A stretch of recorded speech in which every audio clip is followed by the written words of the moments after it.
Okay, this is the Vector Apps Addendum packet, page 1. Chapter 15, section B, we talk about area of triangles and parallelograms using the cross product equation. So, let's see. From non-right triangle trigonometry, recall the equation for the area of a triangle where the included angle is known. So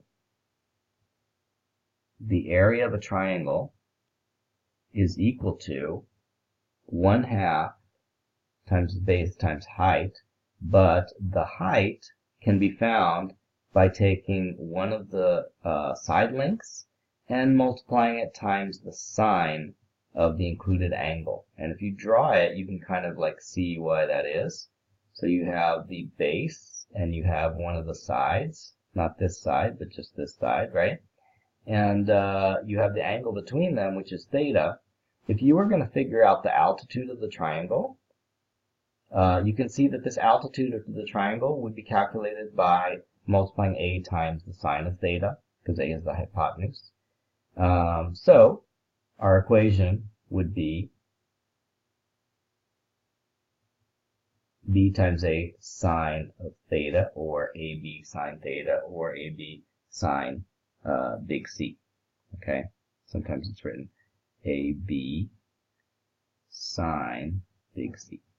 Okay, where big C is the angle opposite small c.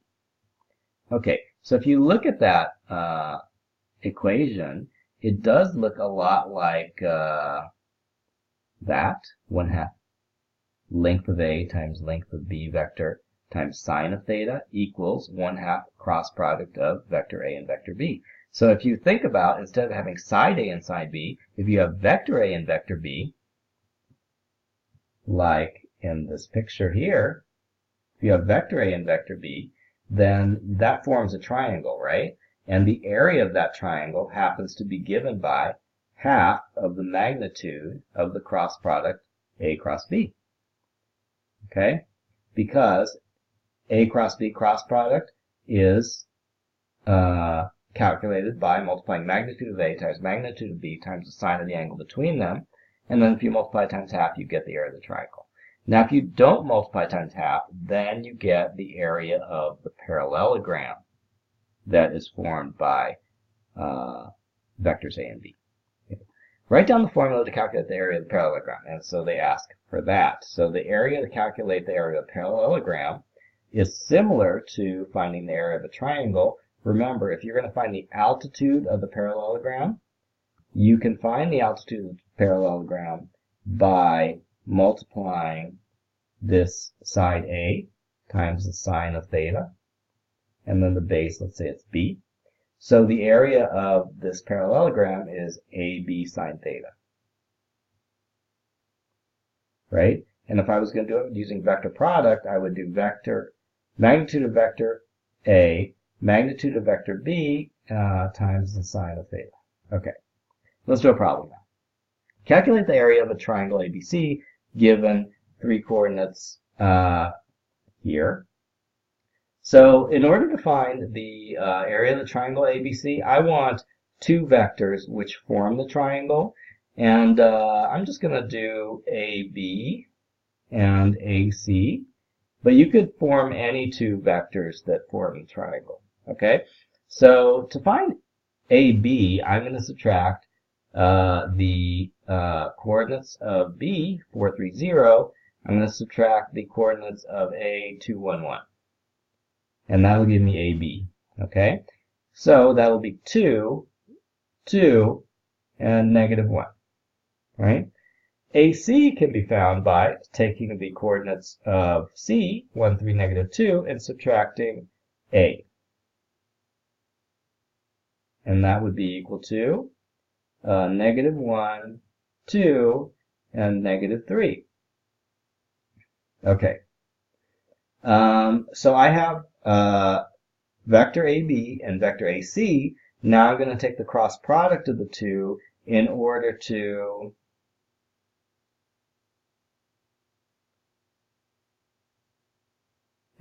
find the area of a triangle formed by them. Okay, so let's see. The cross product would be 2 times -3 minus -1 times 2, which would be -6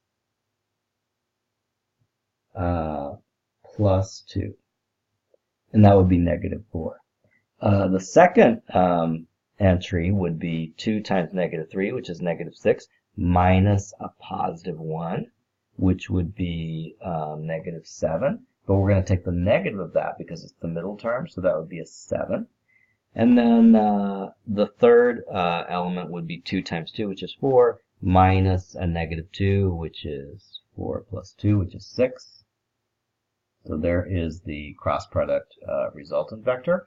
And then we're going to find the magnitude of that vector by squaring each of the sides, or each of the dimensions of the vector.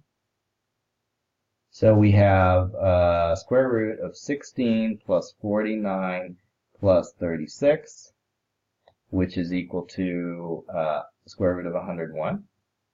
And in order to, that's the area of the parallelogram formed by AB and AC. If we want the area of the triangle formed by AB and AC, we just divide that by 2. Okay? All right. Now let's do that with the other set of points they gave us here. Okay? So let's see. We're going to do the same thing. We're going to find AB and we're going to find AC. So AB is found by 2, -1, 0 minus the A coordinates, which is -1, -3, -2, because I'm subtracting the A coordinates.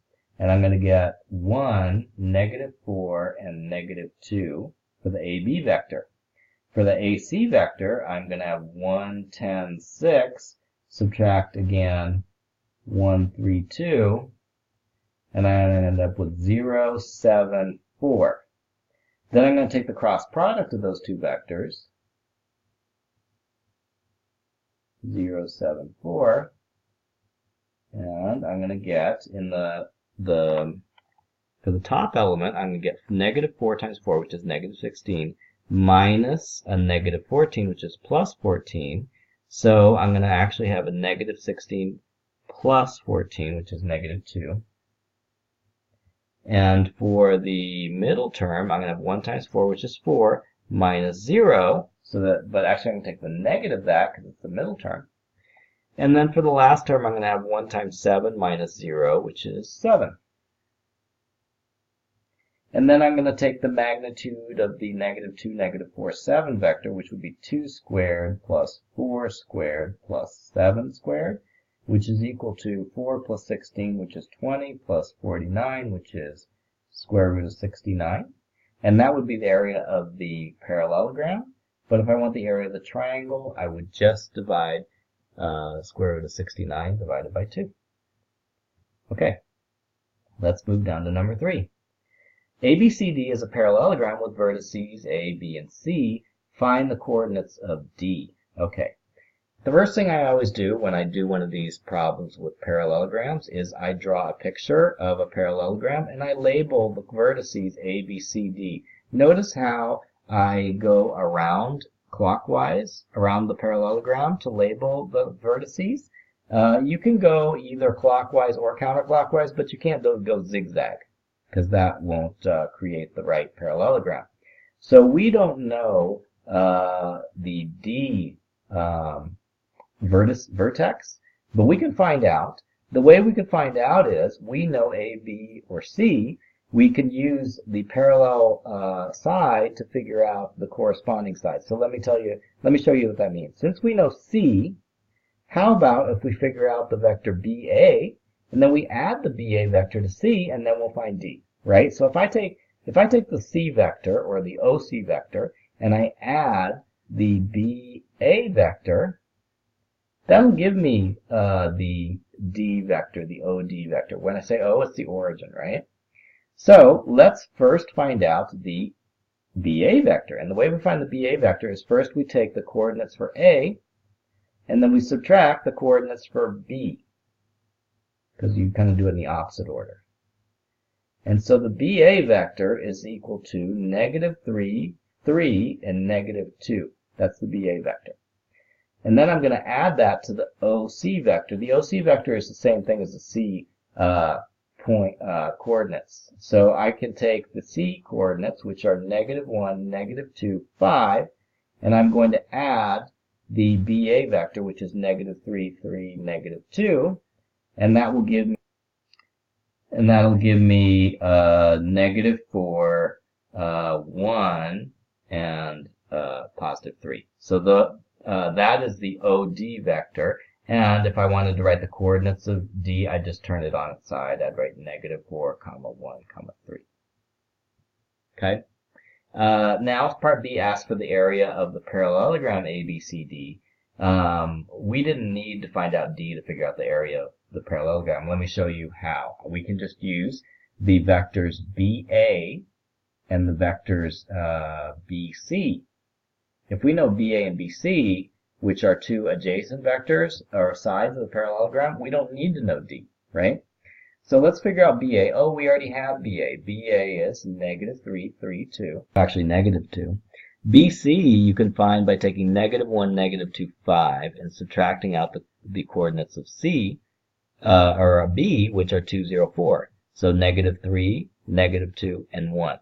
And so let's cross product those two together. We're going to cross product -3, 3, -2 with -3, -2, 1. And we're going to get, for the first element, we'll have 3 times 1 minus 4, which would be -1. And then the second element would be -3 times 1, -3, minus a +6, which would be -3 minus 6, which would be -9. And we would take the negative of that, because the middle element always is the opposite. And then the third element would be -3 times -2, which would be +6, minus a -9, so it would be +6 plus 9, which would be 15.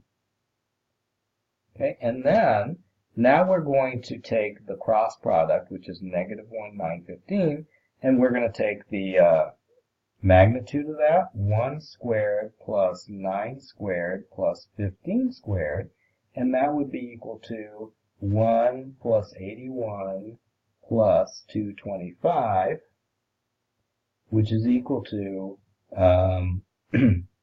307 square root. Okay, so that's the area of the parallelogram. Last problem on this page. A, B, and C are 3 points with position vectors, vector A, vector B, vector C, respectively. Find the formula for S, the total surface area of the tetrahedron OABC. Okay, so we have a tetrahedron, which is like a pyramid with a triangular base, okay? And basically we have A, B, and C as 3 of the vertices, and the other vertex would be the origin. Okay, and so basically, let's do this. We're going to draw it like this just for convenience. So we'll have vector A going down. I'm going to do this in a different color so that it's easier to see. So this would be vector A, and then this would be vector B, and this would be vector C. Okay, so we have 3 vectors going from the origin to the vertices A, B, and C. If we're going to figure out the surface area of each one of these sides, the first 3 sides, these top sides, like between A and C, we could figure it out by taking 1/2 times cross product of A times the cross product of C, right? That would be one of the sides. And then the side between the blue and the purple would be cross product of B cross C. And then finally, the side which is between A and B would be 1/2 times cross product of A and B. And then last of all, we would have the bottom. So we could figure out the bottom by figuring out two vectors that define the bottom. So like this vector here, we could define it as vector C minus vector A, and that would give us that vector. And then this vector here, actually, let's define it in that direction and that direction. So this would be vector A minus vector C. And then this other side would be vector B minus vector C. And so this this side area would be 1/2 times A minus C,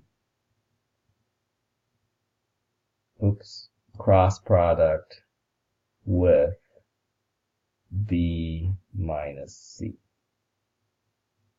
Okay, so this would also be added together with those other expressions to form the surface area total. And you can see that, like, if you would have defined the two vectors you're going to use to calculate the surface area of the bottom, if you would have used like this side and this side instead of this side and this side, you're going to get slightly different letters here, but basically you're going to have something like this. Okay?